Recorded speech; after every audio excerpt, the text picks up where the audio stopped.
we're solving for. The temperature change, well, that is going to be,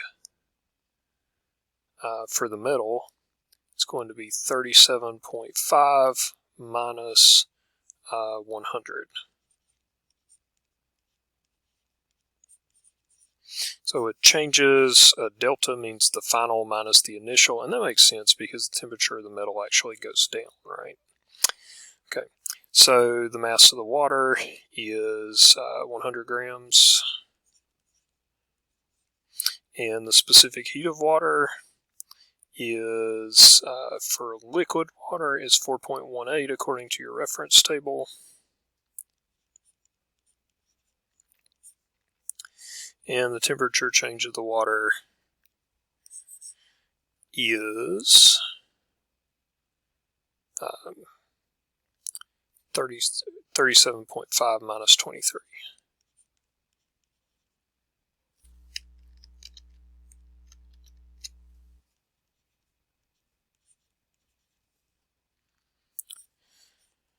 Alright, so I'll pause for a moment and do a little bit of calculating. So over on the left side I did 37 minus 100 and got negative 62.5, and then multiplied times 95 to get 5,937.5, and that'll be multiplied times Cm, and that'll be equal to negative 6061 on the other side. And then just divide to get the final answer. Alright, as I was working here, I realized I dropped a negative sign here. So that'll make my answer come out to 1.02. And I didn't really show units to simplify things here, but if you do go through and check everything out on the units, it does come out to joules divided by grams times degrees Celsius. And basically the way you make sure, you know, on the reference table, hey, look, that was in joules per gram degrees Celsius, and everything in the problem was in Celsius grams. So that's our sign that, you know, things will work out. If all the units match up and you apply it into the equation correctly, it'll come out right.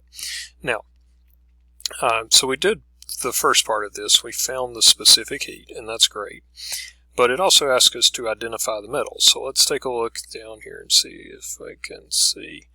Yeah, right there, 1.023 is the only one that matches within reason, so it's probably magnesium.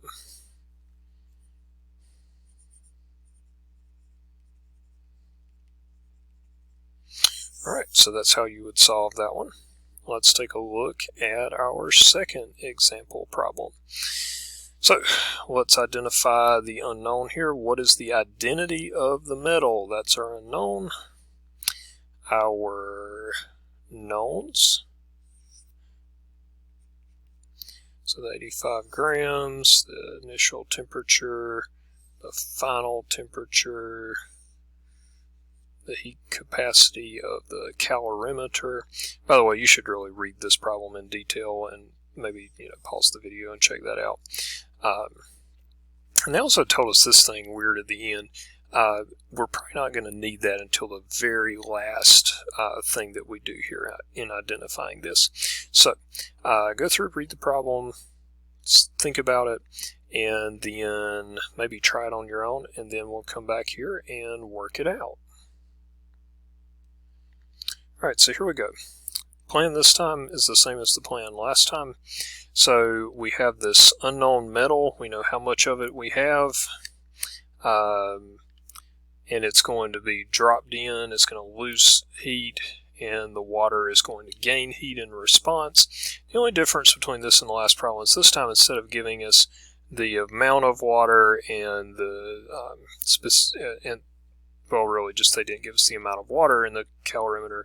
They gave us the heat capacity of the calorimeter. So we're going to take a little bit different approach when we actually get to the solve step. But the plan is to solve this as a qlost equals negative qgained. Okay, and our solve.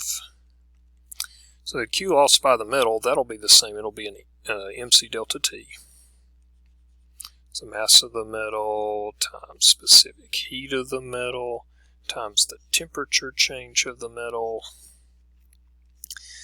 But this one, remember for a calorimeter that Q equals the heat capacity of the calorimeter times the temperature change. I'm going to say Tcal here for that's the temperature change of the calorimeter, not of the metal. So let me go through and work this thing out. So the mass of the metal was 85. The specific heat of the metal we do not know. That's how we're going to identify it, using the intensive property of specific heat. The change in temperature of the metal, remember that's the final temperature, so 31.5 minus the initial temperature of 96.2, and then that's going to be equal to the heat capacity. Now watch out here. So our heat capacities on the table are in joules. They gave you kilojoules here, so let's convert that. So it's going to be 188 joules per degree Celsius. And then the temperature change will be,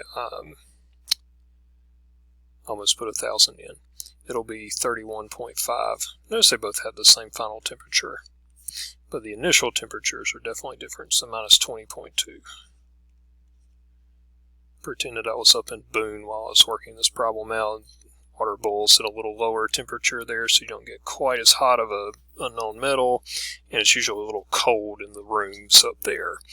Alright, so I'm going to pause, do some math, and come back to you. And I realized as I was going through and doing this that I forgot a negative sign here. Remember, it's qlost equals negative qgained, so I need a negative there, and a negative there, and then I'll put a negative there. So basically I did 85 times 35 minus 96.2, and that gives me negative 54.99. There should be a 0.5 here. And negative 188 times 31.5 minus 20.2, following order of operations, that gives me this. So then I'll divide to get Cm.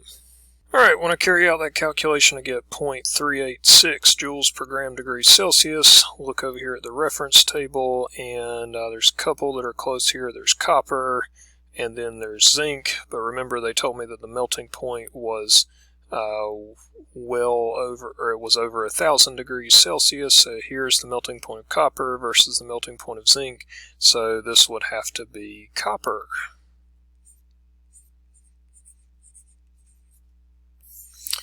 Alright, let's take a look at the next one.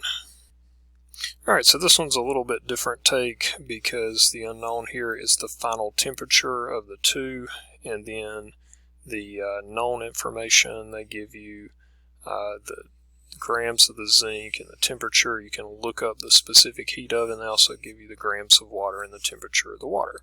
So this is going to be another one where we attack it with qlost equals qgained, because there's a temperature change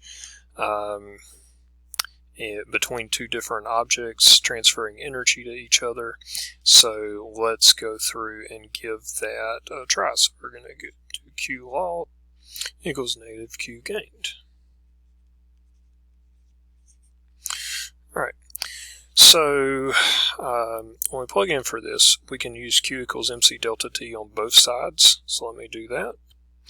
And notice I did one side for the metal and one side for the water. So I'll use this mass and the specific heat and temperature change of the water here, and the mass and the specific heat and temperature change of the water over here. Maybe I should have said metal there. But anyways, and as I go through and plug in, the one thing that's kind of a mystery here is the delta T. So let's break that down. Alright, so delta T, remember it's TF minus TI. or final temperature minus initial temperature. So I'm going to remember that the final temperature of both of these things is the same.